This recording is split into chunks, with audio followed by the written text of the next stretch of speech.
Entonces, ¿es diferente? Seguramente todos sospechamos que sí, que es diferente el marketing de contenido en B2B que en B2C. Pero vamos a ir paso por paso por estos 6 o 7 puntos para intentar puntualizarlo. Marketing de contenido B2B versus B2C. La audiencia es diferente. ¿Sí? Esto parece obvio. Sin embargo, todas estas obviedades, os aseguro que sentándose con algún cliente, después estos matices se pierden y muchas veces se mete la pata. Por supuesto que la audiencia en un sector B2B que en un sector B2C es diferente. Porque un consumidor al final compramos para nosotros mismos, mientras que un decisor de negocios, aunque parezca evidente, no compra para sí mismo, sino que compra para su compañía. Esto en principio nos está dando ya una pista que después se refleja en el contenido. La aproximación emocional de nuestra audiencia es diferente.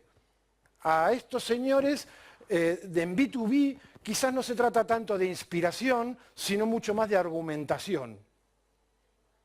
¿De acuerdo? ¿Lo veis? Otra pista más que nos puede aclarar por qué son no solo diferentes, sino muy diferentes el marketing de contenido en B2B que en B2C. Los canales. Hoy por hoy hay un tipo que se llama Brian Solís, que suele hacer todos los años una especie de rueda con todas las redes sociales que hay hoy por hoy. Aunque las que nos vienen a la mente pueden ser 5, 8, 10, hay más de 200. Entender cuáles son los canales en función de si alguien es B2B, B2C, marca mucho la diferencia. Seguramente muchos de vosotros utilizaréis LinkedIn, que es la red profesional por excelencia. Esto no quiere decir que en B2B solo se utiliza LinkedIn y en B2C solo se utiliza Facebook o Instagram. No quiere decir eso, pero sí nos da pistas. Las redes sociales nacen con un espíritu. Instagram está para ser runner y publicar lo que he desayunado, si me permitís la broma. ¿Sí? Yo ya le he dicho a mi hijo, drógate pero no seas runner, haz lo que quieras. Pero bueno, bromas aparte. Al final cada red social nace con un cierto espíritu y convoca una determinada audiencia. Sabemos por experiencia que hay redes sociales profesionales donde la expectativa de quien está en esa red social es mucho más informativa. Buscan mucho más aprendizaje que entretenimiento u ocio como pueden buscar en otras redes sociales. ¿Sí? Quizás una de las flexibles, aunque las redes sociales tienen esa cierta flexibilidad en términos de canales, quizás sea YouTube, ¿no? YouTube puede tener un enfoque muy, muy lúdico, como puede transformarse, como en algunas compañías, en el centro de tutoriales para desplegar vídeos formativos para su fuerza comercial, ¿no? Entonces, sin que sea tajante, cuidado porque los canales son muy diferentes. Si alguien hoy por hoy está pensando en acciones B2B, seguro que va a considerar LinkedIn. Y ya veremos cómo utilizamos las demás. ¿Bien? Otro punto que nos ayuda a entender por qué hay diferencias aquí, y ya nos acercamos al contenido. Ya lo avanzaba antes, contenido y propósito. Es habitual que el contenido siga esta línea, digamos, de desarrollo en función del tipo de negocio. Cuando estamos hablando de un negocio B2C, una marca como cualquiera de las que consumimos, ropa, entretenimiento, la que sea, esta suele ser la línea editorial. Lo que buscamos con nuestra audiencia es entretenerla para llegar a ese momento más inspiracional en el que podamos hacer una llamada a la acción. Mientras que en el mundo B2B no se trata de entretener al director de compras, ni de que se lo pase bien el responsable de recursos humanos. La línea argumental es diferente, es explicativo, es argumentativo, es comparativo, porque estamos ayudando a ese decisor a que entienda nuestra propuesta de valor sin ser invasivo y que acompañarlo en ese proceso de convencimiento para que nos considere. ¿Sí? Alguna cosa más con los contenidos y los tipos ahora, más allá de la línea editorial.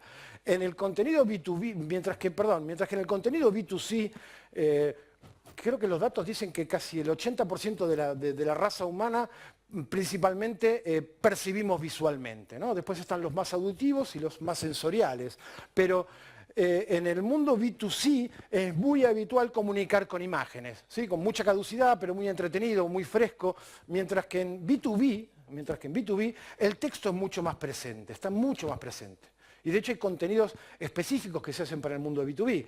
Tiene sentido si pensamos en la pantalla anterior, donde lo que deberíamos hacer es explicar, argumentar y que ese contenido tenga la solidez necesaria para acompañar en el recorrido a alguien que tiene menos compromiso emocional, al cual le tenemos que demostrar que nuestra propuesta es válida.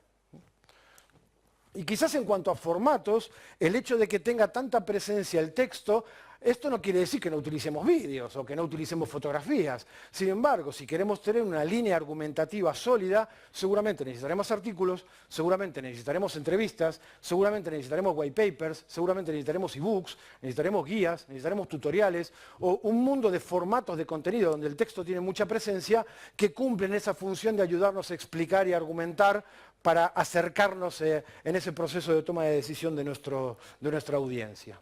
¿Bien?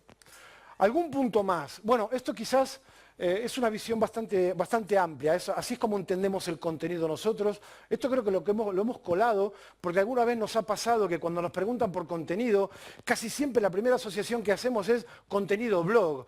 No, ni mucho menos. El blog es apenas un canal de todo este gran mapa de canales que podríamos considerar y el contenido es mucho más que un artículo y hay ahí simplemente, no sé, igual ahí hay 20 o 30 ejemplos, dependiendo qué es lo que tiene más peso en ese contenido, lo clasificamos de una manera o de otra, ¿no? Gráfico, multimedia, interactivo, inclusive presencial. Cuando nosotros nos planteamos estas charlas con vosotros, lo planteamos como un contenido presencial, pero un contenido en definitiva. ¿Bien? ¿Algún punto más para diferenciar aún más por qué es diferente? El Customer Journey. Yo no sé si alguien se acuerda de la idea del Customer Journey, del proceso de toma de decisión. ¿Me echas una mano, Carlos? ¿Quién me echa una mano? ¿Alguien se acuerda? ¿Alguien que no le dé vergüenza? Yo por eso pensé en Carlos, claro. Bueno, la idea del Customer Journey, para los que no tengáis del todo presente, es reflejar en un proceso cómo decide nuestra audiencia. ¿Cómo decide? Desde que no nos conoce, hasta que nos conoce, hasta que le interesamos, hasta que nos considera en todo caso que seamos su alternativa como proveedor, hasta que toma la decisión y después siguiendo más allá, ¿no? O sea que este Customer Journey, este proceso de toma de decisión, en B2C y en B2B son radicalmente diferentes. Yo decido por mí en términos de consumo. Bueno, eso digo yo, después cuando llego a casa decide mi pareja. Pero digamos que en principio parecería que decido yo. Mientras que un proceso de Customer Journey, un proceso de toma de decisión corporativa, B2B, incluye muchos interlocutores. Hay gente que hace una primera toma de contacto que puede pertenecer al equipo, hay un decisor, puede haber un consejo de dirección, un departamento de compras, hay muchos más interlocutores y habitualmente es un proceso bastante más largo una decisión en B2B que en B2C.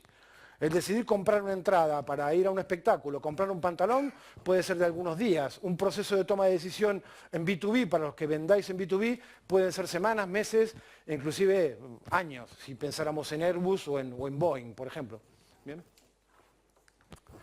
Un último punto, en términos de objetivos, esto suele haber cierta alineación también con esto. Cuando hablamos con una marca que se dirige a consumo, va a depender de si es fabricante o no es fabricante, de cómo está organizado su canal de distribución, pero habitualmente los objetivos de una marca que se dirige a consumo suelen estar mucho más cerca de la notoriedad. Son mucho más comunicacional. Branding y notoriedad suelen ser los grandes objetivos. Sin embargo, si esa misma marca vende online, ya el objetivo no es solamente notoriedad, ya lo que queremos es conversión. ¿A queremos vender? ¿A que sí? Sí, por lo menos lo que pretendemos con el contenido es que en esa parte del proceso de decisión ayude. Y por supuesto que si ahora nos vamos al mundo B2B, lo que nos vamos a encontrar es que el objetivo que se busca con el contenido ya está mucho más alineado a ese Customer Journey y en cómo acompañar en el proceso de toma de decisión a los distintos interlocutores que pueden intervenir en ese proceso. O sea, en términos de objetivos, se podrían poner como en grandes extremos notoriedad por un lado y generación de ventas, leads o conversión dependiendo de la aproximación del negocio. ¿Bien?